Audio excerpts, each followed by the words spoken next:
마찬가지로 저희가 명도 협상 대상자가 저희한테 어떤 제안을 했는데 흔쾌하게 예스를 해버리면 상대는 뭔가 찜찜하다는 생각이 들면서 자기가 뭔가 졌다는 생각이 들 겁니다. 다시 말해서 저희가 어떤 협상에서는 상대가 이겼다는 생각을 들게 해야지 저희가 결국엔 이기게 되는 거죠. 명도 협상이 상대가 이겼다는 생각으로 마무리가 돼야지 결국에는 저희가 명도 이후의 절차를 원만하게 끌고 갈 수 있는 겁니다.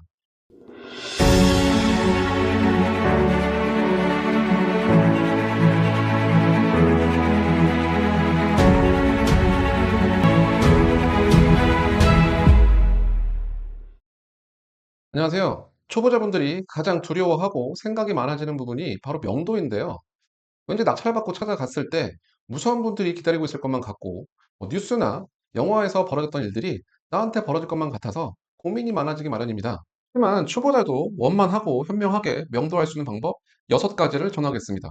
우선 이에 앞서서 저희가 협상해야 할 상대의 난이도별 구분 먼저 해드리도록 하겠습니다. 첫 번째는 난이도 상인분들입니다. 배당받지 못하는 임차인 분들인데요. 이분들 같은 경우는 사실 좀 억울하죠. 사실은 뭐 집주인 하나 잘못 만난 죄로 보증금 전액을 떼이게 생겼으니까요, 좀 이분들은. 그래서 이분들을 좀 상대적으로 상대가 좀 껄끄럽기 마련입니다. 다음 두 번째는 배당받지 못하는 집주인입니다. 난이도 중으로 구분할 수 있겠죠. 사실 경매 절차라는 것이 그렇습니다. 이분들이 돈을 못 갚아서 진행된 절차이다 보니까 나름의 책임감들은 다들 갖고 계십니다. 하지만 돈이 한 푼도 없는 상태가 되다 보니까 낙찰자를 만나면 무리한 이사비를 요구하는 경우들이 꼭 있습니다. 그냥 뭐 배당받지 못하는 임차인보다는 덜하시기 때문에 난이도 중으로 구분할 수 있겠습니다. 그럼 위 두 분의 명도 방법은 이렇습니다. 저희가 여유 있는 선에서 최대한 이사비를 챙겨주면 될 일인 겁니다. 간단하죠? 이제 마지막은 배당 받고 나가는 임차인 또는 집주인이 되겠습니다. 이분들은 굉장히 명도 협상하기 쉽습니다. 이분들 같은 경우는 배당 받기 위해서는 낙찰자의 명도 확인서와 인감 증명서가 필요합니다. 그렇기 때문에 초보자들 같은 경우에 괜히 마음 졸이고 전화하실 필요도 없습니다. 먼저들 전화하십니다. 해서 저희한테 이제 부탁을 하시죠. 인감 증명서 좀 주십시오. 혹은 명도 확인서 좀 주십시오. 이렇게 이해되시겠죠? 이제 정말로 가장 중요한 명도 협상 방법 6가지 전하겠습니다. 첫 번째가 바로 공감입니다. 공감. 우선 이 부분 강력하게 메모 좀 부탁드리겠습니다. 나는 당신을 당신의 부동산과 작별을 원만하게 하도록 도와줄 조력자이다. 라는 인식을 강하게 주셔야 합니다. 강하게. 사실 근데 최근 들어서 개인 위주로 살아도 되는 사회 환경이 많이 조성되면서 아무래도 이 공감 능력이 떨어지신 분들이 많아지신 것 같습니다. 그래서 그런 분들을 위해서 공감을 위한 팁까지도 전해드리겠습니다. 자, 우선 상대방 말이 끝날 때마다 아이고를 해주시면 됩니다. 아이고. 뭐 예를 들면 "저희 신랑이 원래 이런 사람이 아닌데 경기가 너무 어려워지다 보니까 이렇게 됐어요." 라는 말이 끝나고 나면 "아이고." 이런 식의 이해되시겠죠? 아니면 뭐 "저희가 지금 너무 힘들어져서 이사비가 없는데 이걸 어떻게 마련해야 할지 모르겠어요. 도움을 찾을 방법이 좀 있었으면 좋겠어요." 뭐 이런 식의 말이 나오게 되면 그때도 "아이고 어쩌면 좋죠." 이런 식의 아이고를 붙여 주시면 좋습니다. 자, 그럼 두 번째는 바로 상급자 법칙입니다. 상급자 법칙. 다시 말해서 상대로 하여금 내가 협상 당사자가 아니라 단지 대리인분이라는 인식을 강하게 주셔야 합니다.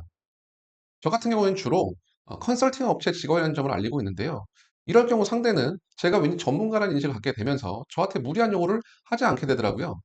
더불어서 제가 단지 대리인일 뿐이기 때문에 무언가 바로 즉석에서 결정을 해야 한다는 부담 또한 없어지기 때문에 협상이 훨씬 용이해지게 될 겁니다.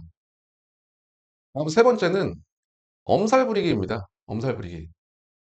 다시 말해서 상대의 제안에 항상 크게 놀라는 척을 하면 됩니다. 또 여기서 연기 안 되시는 분들 계시죠? 제가 그래서 그러신 분들을 위해서 연기 팁 하나 전해 드리겠습니다. 상대방 말이 끝날 때마다 탄식하면서 어유를 해 주시면 됩니다. 어유. 예를 들면 제가 집을 아직 못 알아봐서 그러는데요. 시간을 한 두세 달 정도 주시면 안 될까요?" 뭐 이런 식의 부탁이 나오면 "어유 그거 너무 길어요. 저희도 이자를 내야 돼서 뭐 저희 돈이 복잡해서." 뭐 이런 식의 등등의 이유를 대시면 됩니다. 아니면 뭐 "저희가 지금 이사비가 없어서 그러는데요. 뭐 돈을 좀 챙겨 주시면 안 될까요?" 뭐 이런 말이 나와도 "어유 저희도 좀 너무 복잡해서요." 라는 식의 이유를 대시면 됩니다. 그래서 어유를 좀 붙여 주면 됩니다. 어유. 이해되시겠죠? 또 네 번째는 질문하기입니다.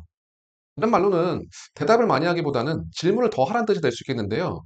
뭐 상대로 하여금 내가 현재 어떤 패를 갖고 있는지 드러내지 말라는 것입니다.